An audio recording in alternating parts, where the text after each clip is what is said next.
nationale sera le genre humain. Mais oui. Je crois que c'est vraiment la seule émission dans laquelle on entend encore cet hymne. Je pense que c'est un fait, mon cher Binger. C'est unique. C'est unique dans le monde de la radio, même. Hein. D'ailleurs, on l'entend assez souvent, mon cher Pierre-Yves. Hein. Mais oui. Ah, mon cher Pierre-Yves. Mais mon cher Pierre-Yves, il est un peu comme vous, il est communiste.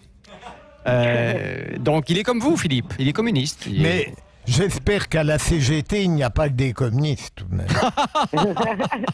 On va voir ça tout de suite. Bon, allez, on va débattre, évidemment. Les vraies voix Sud Radio sont-elles favorables à une baisse du temps de travail pour relancer l'emploi en France, après, évidemment, la pandémie et surtout ce confinement qui a duré 8 semaines? C'est toute la question. Pour faire face au chômage, à la crise sociale qui nous attend, la CGT propose de passer à la semaine de 32 heures de travail. Et cette question, passage aux 32 heures de travail hebdomadaire, la CGT veut-elle planter la reprise? C'est pas moi qui le dis, c'est Valérie Pécresse, notamment la présidente de la région Île-de-France. On vous attend au 0826 300 300. On n'a pas encore entendu notre Philippe Rossi qui attend, qui est très sage. C'est un enfant très sage, Philippe Rossi. Ouais, vous êtes très sage. Ça donne quoi sur les réseaux sociaux, Philippe? Eh bien écoutez, c'est extrêmement partagé sur Twitter, Facebook également. Pour l'instant, c'est un non, mais alors c'est un tout petit non à 51%. Et ce commentaire pour commencer de Jackie: le tremplin de la baisse des salaires fut les 35 heures ou l'utopie du travailler moins pour la même paie. La CGT devrait, pour ma part, penser à changer de tête. Sud Radio, les vraies voix. Le débat est ouvert. Et oui, tous les avis sont dans la nature et sur les réseaux sociaux. Jean-Pierre Mercier, délégué syndical central CGT chez PSA, est avec nous. Bonsoir Jean-Pierre. Bonsoir. Merci d'être avec nous. Je rappelle que vous travaillez à PSA Poissy. Et puis Aurélien Véron, vice-président d'Objectif France, est également avec nous. Bonsoir mon cher Aurélien Véron. Bonsoir. Et merci aussi d'être là, bien évidemment. Bon, Jean-Pierre Mercier, pourquoi cette proposition de 32 heures de travail par semaine? Écoutez, c'est pas une revendication qui date d'aujourd'hui. Elle date déjà depuis un certain temps. Pourquoi? Tout simplement, c'est pour se partager le travail. Si ceux qui ont aujourd'hui un travail doivent travailler beaucoup plus, on entend la petite musique qui commence à tourner dans nos oreilles, où il faut casser, soi-disant, le carcan des 35 heures, où on en est à parler à 60 heures par semaine, etc. Ça veut dire que ceux qui ont un travail aujourd'hui devraient travailler beaucoup plus, ce qui de toute façon mécaniquement va faire augmenter le chômage, sans parler des plans de licenciement qui sont aujourd'hui en discussion. Donc oui, il faut diminuer le temps de travail avec, je précise quand même, parce que ça va sans doute faire défriser certains, mais avec la même paye et des embauches correspondantes. Oui, parce que vous savez, du côté des travailleurs, on en a marre de crever, on en a marre de payer la crise dont on n'est pas responsable. Mais d'accord, mais attendez, la crise d'abord pour l'instant, c'est vrai qu'il y a 12 millions de personnes au chômage partiel, on ne sait pas ce qui va se passer dans les semaines qui viennent. Mais là au moment où on se parle, la situation, la gravité en tout cas de la situation, on ne la ressent pas encore complètement. On va voir. Ben non, on ne la ressent pas encore complètement. 7% d'augmentation du chômage pour le mois d'avril. Et vous savez pertinemment qu'il y a des centaines de milliers d'intérimaires, de précaires qui ne vont pas retrouver du travail. Ça, il y a les grands groupes comme Air France qui sont en train de mettre sur la table des plans de suppression d'emplois. Mais alors là, excusez-moi, mais faut qu'on soit quand même sérieux dans le débat. Justement, Jean-Pierre, je vous propose d'écouter Valérie Pécresse. Parce que Valérie Pécresse, elle a sorti une petite phrase il y a quelques heures qui n'est pas passée inaperçue. On écoute. Je crois qu'il y a clairement dans le pays des forces politiques qui veulent planter la reprise. Et c'est très dangereux. Les amis de M. Mélenchon, très clairement. Bon, elle pensait à vous. Elle pensait à vous, Valérie Pécresse. Moi, je suis pas forcément un ami de M. Mélenchon. Vous êtes dans le même camp. Maintenant, oui, je vois très bien qui elle veut pointer du doigt. Vous savez, c'est comment vous dire? Oui, c'est cette espèce aussi de propagande où la CGT c'est l'ennemi intérieur, c'est la CGT veut tuer le pays, veut empêcher la reprise économique, etc. Vous savez, il y a une crainte derrière tous ces responsables politiques une crainte que ils ont pas vraiment peur de la CGT, c'est pas ça leur problème. Leur problème, c'est qu'ils ont peur des réactions collectives du monde du travail, parce que effectivement, la crise économique est présente. Moi, je suis convaincu qu'elle est en train de se développer, qu'on va pas du tout dans le bon sens. Et il y a aujourd'hui dans la société une catégorie de personnes dont on n'entend absolument pas parler, dont personne ne les pointe du doigt. Ce sont les actionnaires du CAC 40. Vous savez, ces milliardaires. Et je sais de quoi je parle, non pas parce que je suis milliardaire, bien sûr, mais parce que je travaille dans un grand groupe industriel, PSA, dont les actionnaires sont en train de siphonner les fonds publics depuis le déconfinement, mais même avant le déconfinement, pendant cette crise sanitaire, et ils vont se voter le versement de 100% de leurs dividendes, 1,1 milliard. Mais ça sera le cas, par exemple, ça sera le cas chez Peugeot, par exemple, ça ?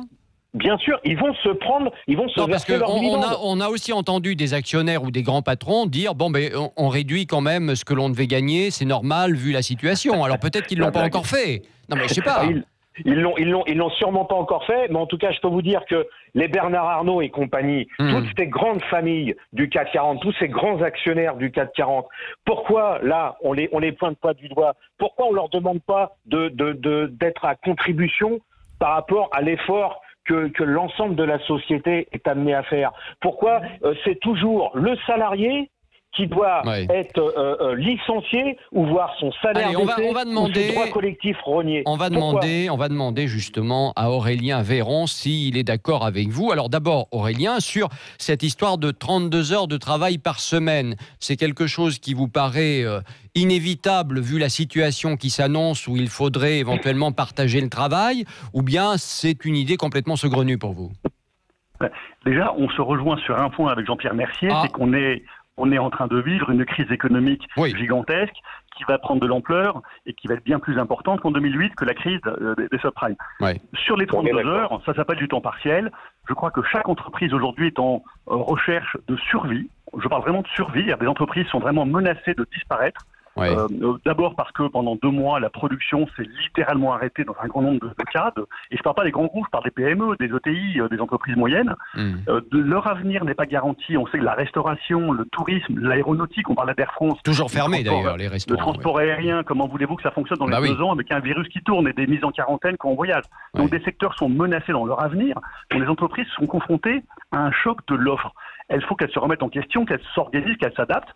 Et peut-être que certaines d'entre elles seront amenées à passer à du temps partiel, 32 heures, peut-être moins, certainement pas rémunérées 35 heures. D'autres devront garder leurs 35 heures et certainement que d'autres, au contraire, aménageront le travail pour travailler plus.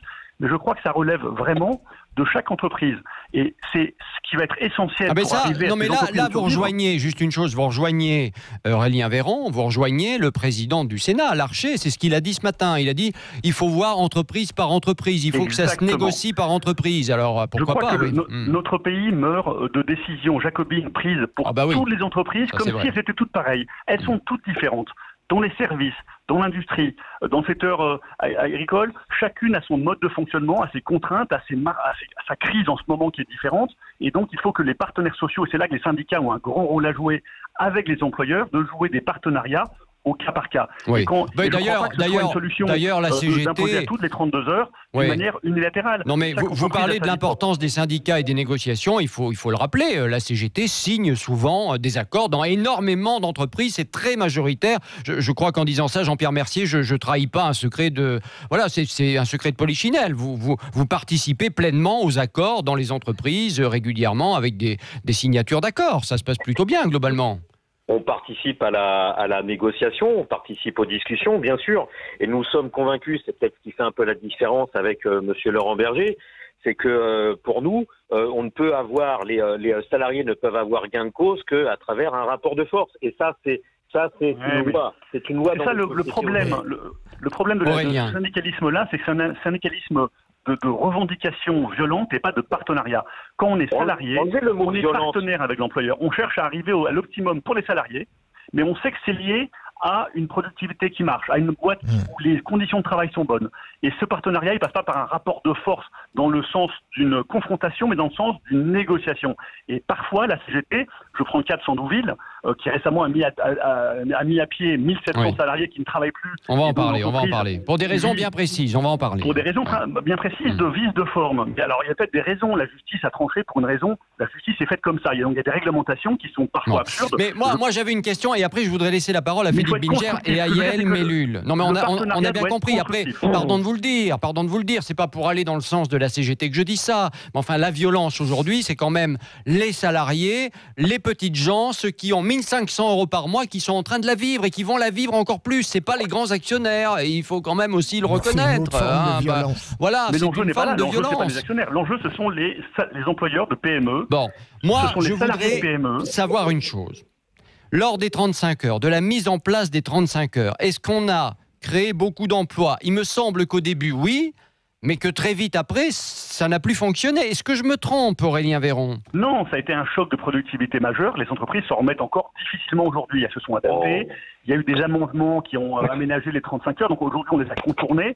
Mais au début, payer 35 heures, payer 39 heures des gens qui travaillent 35, d'abord, ça a stressé les salariés parce qu'on leur a demandé de travailler beaucoup plus intensément sur leurs 35 heures pour rattraper le choc de salaire. Et ensuite, ça a pénalisé les entreprises. Donc, les salariés sont plus stressés, ont été plus stressés au départ, pendant des années. Les employeurs ont été sous-productifs et ont eu du mal à rattraper leur retard sur les concurrents. Regardez l'Allemagne, regardez la France, vous voyez qu'il y a un retard industriel majeur qui s'est écarté. Donc on a pesé sur la vitalité des entreprises françaises. Ouais. Ça, c'est un gros inconvénient. Jean-Pierre, une réaction évidemment. Oui, oui, non, faut arrêter de dire n'importe quoi. Moi, je l'ai vécu chez PSA, les 35 heures, la mise en place des 35 heures. Un grand groupe industriel comme PSA s'est jeté sur les 35 heures. Il s'est jeté parce qu'il y avait à la clé des aides publiques incroyables, monumentales. Alors les 35 heures, ça a permis une réduction du temps de travail, mais derrière, parce que justement, ce n'est pas issu de lutte sociale. Ça a été proposé par le gouvernement, et je peux vous dire que les grands groupes industriels, je ne parle pas des PMI, de l'artisan, etc. Le TPE, je parle des grands groupes du CAC 40, ils nous ont enfilé derrière la flexibilité du temps de travail.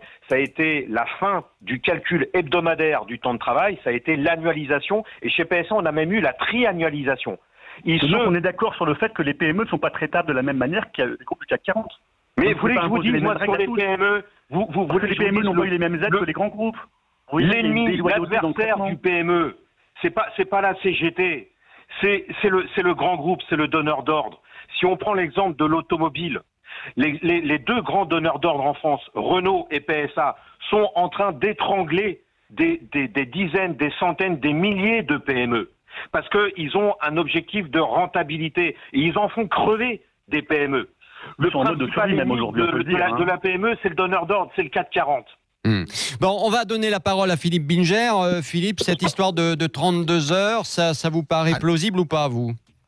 Eh bien, d'abord, je ne suis pas, Christophe, un spécialiste de l'économie, mais a priori, dans la période actuelle, ça ne m'apparaissait pas complètement aberrant, mais j'entendrai tout à l'heure Aurélien. Je voudrais demander à Jean-Pierre Mercier, que nous avons eu la chance de voir souvent aux Vraies Voix, ce que je ne comprends pas, Jean-Pierre, si vous le permettez, c'est pourquoi il y a toujours dans votre philosophie et dans votre pratique sociale l'exigence du rapport de force. Est-ce qu'il est inconcevable que dans une société qui nous réunit tous, nous sommes tous citoyens français, on puisse, avant de souhaiter le rapport de force, entrer dans des phases de négociation et de compromis. Mais surtout dans ce contexte-là. Parce que je vis pas dans un monde de bisounours, excusez-moi de vous le dire comme ça, mais c'est d'abord historique et c'est hyper actuel, c'est qu'on a en face de nous un patronat, des actionnaires, qui fonctionnent sur la loi du profit, sur l'hyper-rentabilité, et qu'ils n'ont comme solution pour que leur entreprise soit encore plus rentable et plus rentable que leurs concurrents, c'est de baisser les salaires, d'augmenter le temps de travail, de rogner sur les droits collectifs. C'est un fait, c'est la loi du capitalisme. Ça, à part changer le système, on n'y peut rien. D'ailleurs, je voudrais juste dire une chose. Il y a beaucoup d'entreprises aujourd'hui qui commencent à tenir un discours à leurs salariés qui est assez simple, qui est de dire vous allez bien faire cadeau d'une semaine de congé ou bien de RTT, etc., etc. Je pense qu'à un moment, non,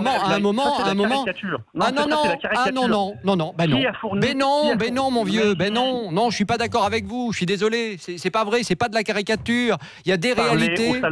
Parlez aux salariés, vous verrez que les salariés d'abord. Alors, toutes les entreprises ne sont pas toutes pareilles. Qui a fourni des masques aux salariés? Qui a fourni les entreprises, ça je suis d'accord. Qui a accompagné les salariés? Qui cherche à travailler les entreprises. Les salariés à faire le télétravail? Qui s'est adapté pas pendant l'État, la crise les entreprises. C'est pas l'État, ce sont les entreprises. Je signale quand même que les entreprises font un gros travail de partenariat avec leurs salariés et que tout n'est pas dans le rapport de force. Il y a des négociations. Heureusement, de temps en temps, il y a des conflits. Mais si on voit le rapport entre l'employeur et l'employé comme un rapport de force permanent où il faut se cogner dessus, il n'y a plus de société humaine. Ça ne marche pas. Aucune entreprise ne se développe sur le conflit permanent. Aucune. Et donc, si vous comparez le syndicalisme des pays du Nord, où ça se passe extrêmement bien, le taux de syndicalisation est extrêmement élevé, vous vous rendez compte que les négociations sont dures, parfois les grèves sont terribles, mais au moins, il y a du bon sens, et à la fin, il y a un partenariat entre les salariés et les employeurs qui, je le rappelle, ont un intérêt commun, c'est avoir plein de clients, des bons produits, des salaires en hausse et des conditions de travail qui soient agréables. Donc, arrêtons avec cette caricature d'entreprise. Quant à PSA et Renault, je signale que les décisions sur l'automobile qui sont prises en France et le marché, le positionnement du marché et les décisions de l'État actionnaire de ces entreprises les a mises en grande difficulté et qu'aujourd'hui, leur survie se pose à horizon de quelques années.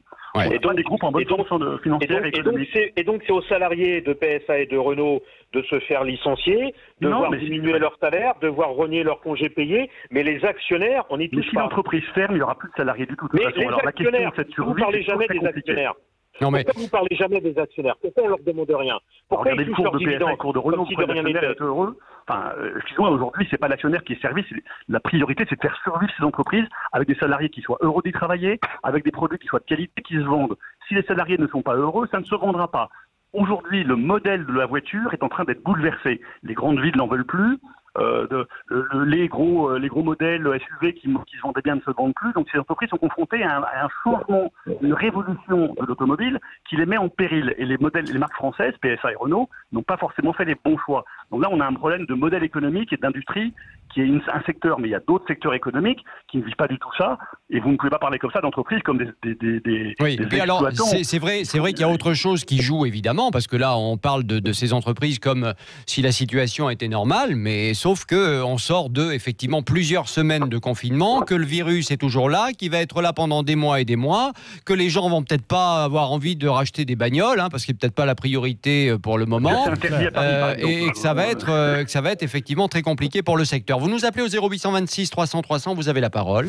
Sud Radio, les vraies voix. Prenez la parole. Jean-François est avec nous de Seine-Maritime. Bonsoir Jean-François. Oui, bonsoir, je suis ravi. C'est la première fois que j'interviens sur votre radio. Il faut toujours une première fois, Jean-François. Voilà, donc je suis sur Internet et franchement, je trouve que c'est la meilleure radio que j'ai jamais entendue. Bon, écoutez, ça fait plaisir. En tout cas, bravo, ça fait plaisir. Merci à vous. Non, c'est vraiment bien. Et puis, je dis bonjour à Monsieur Bilger. Binger, dites Binger, sinon il va pas être content. Bonjour, cher monsieur. Voilà. Donc, quel est votre sentiment, vous, cette histoire, cette proposition de 32 heures, parce que il faudrait partager plus l'emploi, parce que la situation est critique, parce qu'il va y avoir du chômage, etc. Alors, écoutez, déjà sur les 32 heures, il faut quand même se rappeler qu'à l'époque de Robien, qui était ministre du Travail sous Chirac, il y avait donc la loi de Robien qui instaurait les 32 heures, qui était bien sûr facultative, mais qui avait assez bien marché.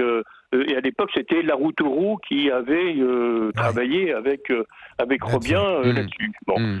Mais moi, je voulais intervenir parce que en 1933, donc il y a eu la crise de 1929, et là on compare donc cette crise. Souvent, on rappelle la crise de 29 par rapport à celle d'aujourd'hui. Quand Franklin Roosevelt est arrivé au pouvoir, donc en 1933, il a fait passer une loi, il a fait voter une loi qui était le passage aux 30 heures dans l'industrie. C'est-à-dire à l'époque, on faisait les 3-8 et il proposait les 6-4. Sous la pression de Wall Street, la loi n'a pas été promulguée, mais enfin elle est quand même restée facultative et un certain nombre d'industries sont passées aux 30 heures. Ils ont fait un gain tellement colossal de productivité que certaines entreprises ont bouffé leurs concurrents. Et ça a été le cas, par exemple, de Kellogg's. Ah oui. Alors ça, c'est quelque chose que j'ai vécu. Ça. Ah oui, mais on n'en parle pas beaucoup. C'est vrai. Mais pourtant, c'est dans un livre. Combien 30 heures payées combien? Parce que c'était pas 30 heures payées 35. Hein. Là-bas, c'était un taux. Non, c'était 40 heures à l'époque. Et là, c'était 30 heures payées 40. C'est-à-dire que les gens passaient aux 30 heures, ils faisaient 10 heures de moins, 25% de réduction, mais payés pareil. Et un certain nombre d'entreprises ont pensé que c'était intelligent de le faire. Bon, on parle de 1933, tout est... Oui, là, voilà. Oui. Donc moi j'ai appris ça dans un livre de Jeremy Rifkin qui s'appelle La fin du travail.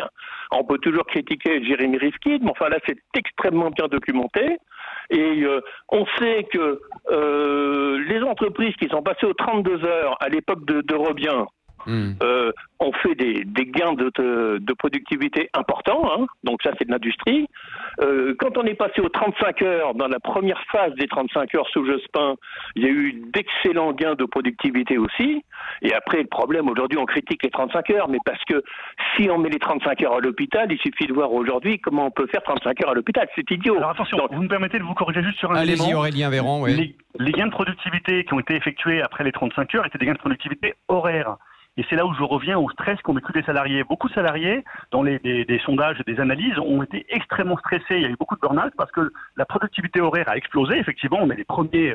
En revanche, la productivité annuelle est faible parce qu'on travaille beaucoup moins d'heures par semaine et par an que nos voisins. Et ce stress, il a pesé lourd sur les salariés. N'oubliez pas non plus cet aspect-là. Voilà. Oui, en tout cas, c'est vrai que cet éclairage de Jean-François, qui est historique, est évidemment particulièrement intéressant. Et merci beaucoup de l'avoir donné et surtout de nous écouter, bien sûr, sudradio.fr, puisque vous êtes en Seine-Maritime. Merci beaucoup. Tiens, dernier mot. Je sais qu'on est déjà en retard, mais un petit mot quand même de Jean-Pierre Mercier. Enquête de l'INSEE, 1% des plus riches en France, c'est sorti aujourd'hui, paient 30% de ce qu'ils gagnent en impôts. Ça représente 25% de l'impôt sur le revenu en France. C'est pas si mal que ça ? Vous rigolez.